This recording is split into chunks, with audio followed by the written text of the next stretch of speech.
changes that Aurora has made is able to break apart Team Falcons' trap, especially looking a lot like game number 1. It's both of the junglers moving towards, rotating towards that orange buff. Yeah, it's going to be really important to see how much control they're actually going to have. This time around, it looks like the pathing is a little different here. Now, hold on. UA taking a little bit too much damage. That's able fine. to knock them up, but Edward's already here. The high rotations coming in. Flicker play onto Few. Will be able to take him out. Demon Kite takes down Few for first blood. Right now, an all-out 3-on-4 brawl. Don't think Team Falcons want to take this, though. No, they don't. They got to back up real quick here. Good punish coming in for the side of Aurora to find first blood so early on into the game. And if they're able to steal away at least one camp, that'd be pretty good too. Flap with a knock-up. Team Falcons, they touch and they go. Flapteezy still safe for now. He popped the sprint already. Yeah, look at this. Demon Kite changing his jungle pathing just to try and slow things down. But it looks like Falcons are adamant on getting Mlbb back ahead into this game, right? So now, as the adjustments have happened, we can see that Team Falcons now have to give a lot more respect, especially when the wind blow is available. As they distribute their resources well across the map, they know that Falcons can't take too much damage. This Chow on Renegade is looking a lot more mobile, and I think Aurora is able to keep up with the tempo that Team Falcons is able to bring with the Hilda. And we don't see Flapteezy as living rent-free in the jungles of Aurora anymore, just because the Chow is there just to disrupt their tempo, disrupt the momentum coming in. Now the turtle is spawned up. Let's see what Aurora does. I don't think Aurora wants to sit on it just yet. They're missing a lot of level 4s, right? UA is not level 4. I mean, there is a bit of give and take here, so they move away, sacrifice the turtle. Not that big of a deal for Aurora. Yeah, take away the purple buff. That is a huge W for Demon Kite as he continues to rotate and path towards that bottom side of that map. He's understanding, hey, it's a speed run at this point. Doesn't matter about the turtle. It's still the first turtle anyways. Yeah, as they change their jungle pathing one more time, it's interesting to see because last time, Aurora, Demon Kite ended up on the EXP side of the map, and that's where Hilda started to walk in for free and started their harassment, and the UAV was activated. But now that they've changed their initial jungle path, it looks like Team Falcons are more concerned about the mid lane. I've got a question for you, Gideon. So right now, hold on a second, Flapteezy going in deep. There might be an all-out brawl right here. It's 4-on-4. As Renegade gets caught on the wall, it's cracked, able to dash himself alive. The red carpet's been thrown out just to stop the ambush. But back to my question, though.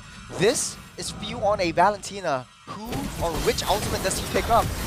Oh, UA on the Windstorm takes him out in the process, though. Thanks, Few, for answering the question. But is that enough, though? I think it's more than enough because it's very disruptive in the middle of these fights. Not to mention, I mean, if he wants to pick up the Glorious Pathway, that also works too. Both of which are very effective ults in this particular matchup.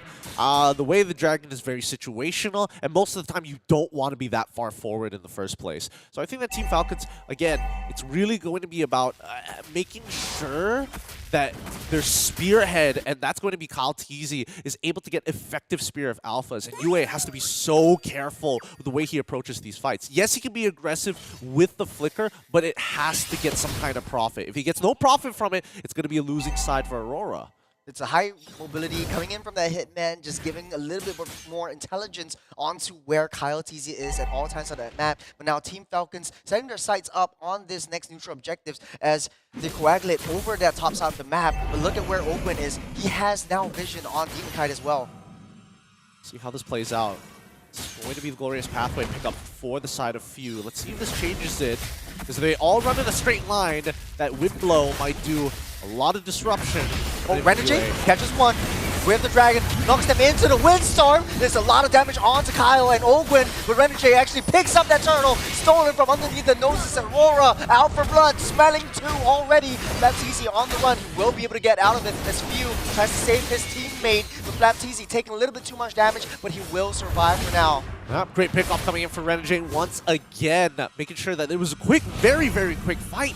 And once they blunt that spearhead, Team Falcons lose so much of the initiation. Ogwin can, yes, CC people down to the ground, but without any damage, it becomes a bit of a problem. At this point, Team Falcons just need to breathe for a moment. Technical pause has been coming out. We probably would explain why they weren't able to react in time.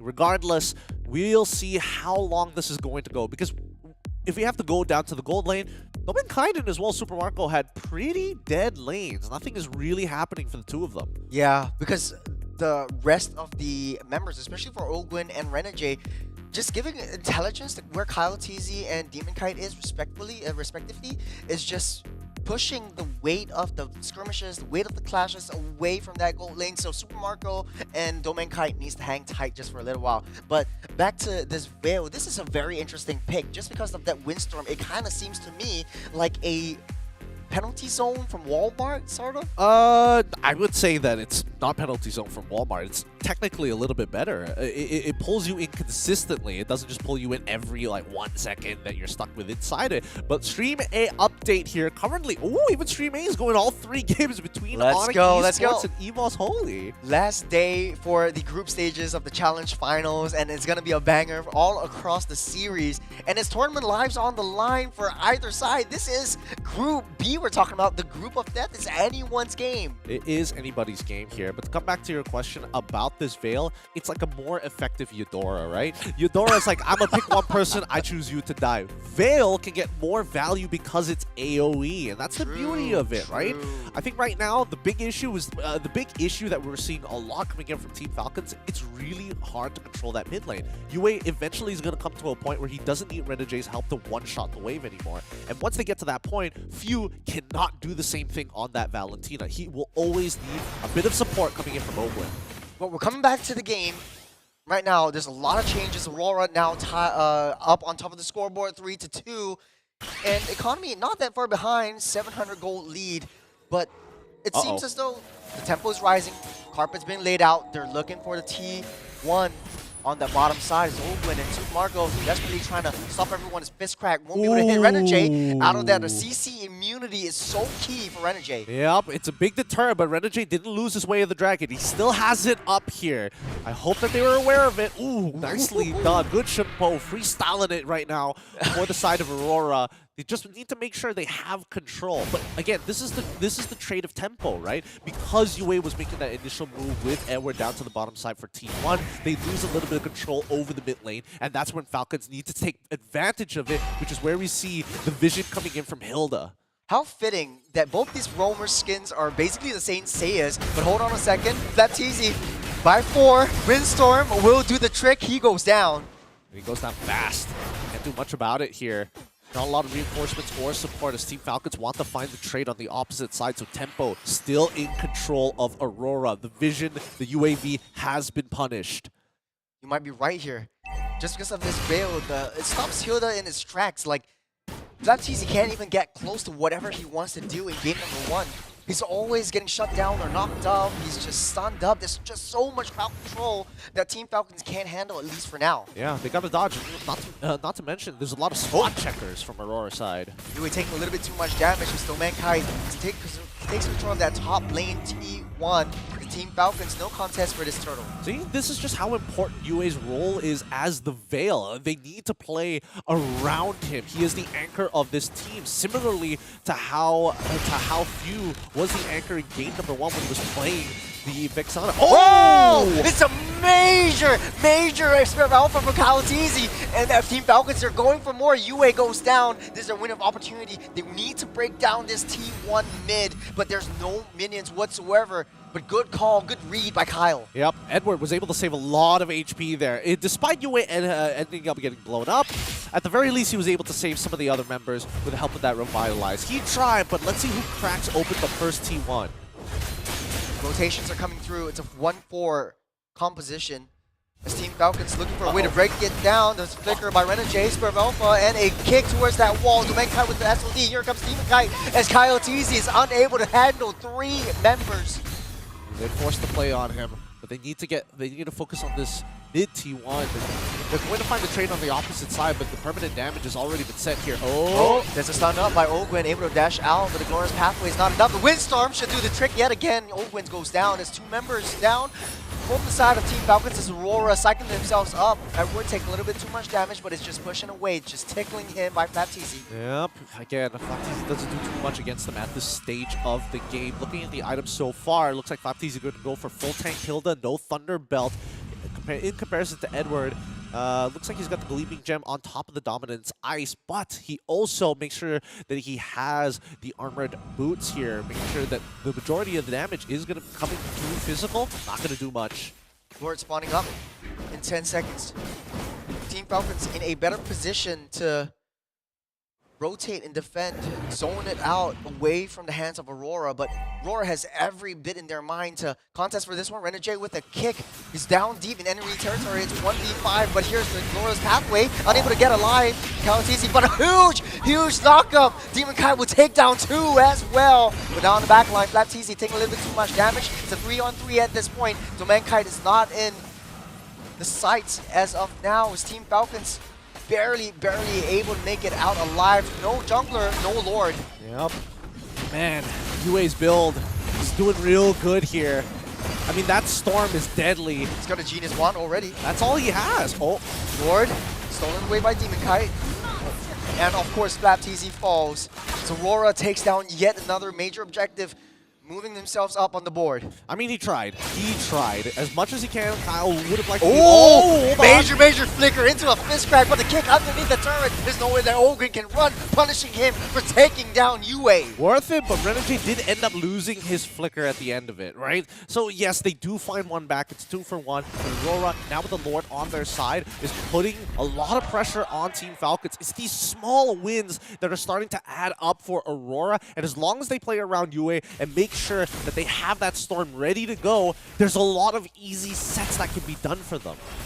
Lord marching on the bottom side, but T1 seems to be the prize here for Aurora. Setting his sights up, trying to push it down as Domain Kai makes quick work of that top lane T2. They're all over the place. The Falcons, without any priority, can't keep up with how much mobility there is. Not to mention the efficiency of the split of resources being done by Aurora's side. They still need to figure out. Oh, Aurora's pathway. Just slow everyone out, but UA with the flicker, Windstorm takes down Super Marco. That's a one-shot from UA. If you're not going to do it, I'm going to do it myself. Flickers forward and catches 3. Only one-shot Super Marco. Everybody else getting chunked low. This man is dangerous. His build is greedy. It is designed for one thing, and that is death. Oh, no magic penetration. Lord already on the T3 down top. Renegade, the hitman, zoning everyone out of the way. Kalatizi holding on to the Spear of Alpha. They don't want to risk it. Not here, not now. As Mlbb trying to pull Renegade away. The Glorious pathway laid down by both teams, trying to slow the engage, to slow the approach. As Aurora takes what they can and crack down and open the T3 bot. They're making clean decisions here. Holy cow, UA's already got a holy... Oh my goodness. He's got a Divine Glaive ready to go. Magic penetration all the ways through. Genius Wand, Divine Glaive. You got the penetration boots as well. It's crazy how much damage UA is dealing. And Gideon, it's crazy how one small change in the draft from game number 1, which seems so dominant from Team Falcons, is changing the course of battle for Aurora. Well, I mean, it's 2 big changes, right? Having the Cho, which we were talking about off stream earlier, and I would have expected Veil to be the go-to pick this time around. However, there's a lot of benefits to it, right? As you can see, clearly they have a lot more control in that mid lane. I think that right now Falcons are probably thinking to themselves, especially Few is like, man, this Valentina not looking too hot right now. He can't seem to close the distance on UA to steal that ult. The most he's getting right now is just the carpet. But when he does have the ult, who's really going to set up for his team? When they engage too hard, UA is able to counter-engage without having to do too much. And even so, Few could try, but I mean, Renegade, if he plays well with that Shun Po, can dodge a majority of the damage. Ogwen in game number 1 seems so dominant with this Roam Badang, but it kind of seems like it's a Roam Badong. Whenever he goes in, it's so high committal.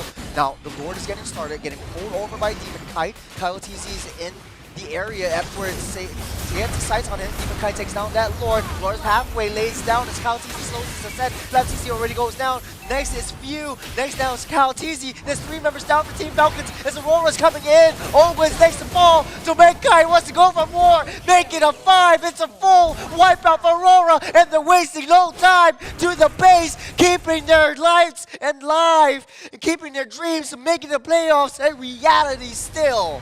Aurora, the colors are still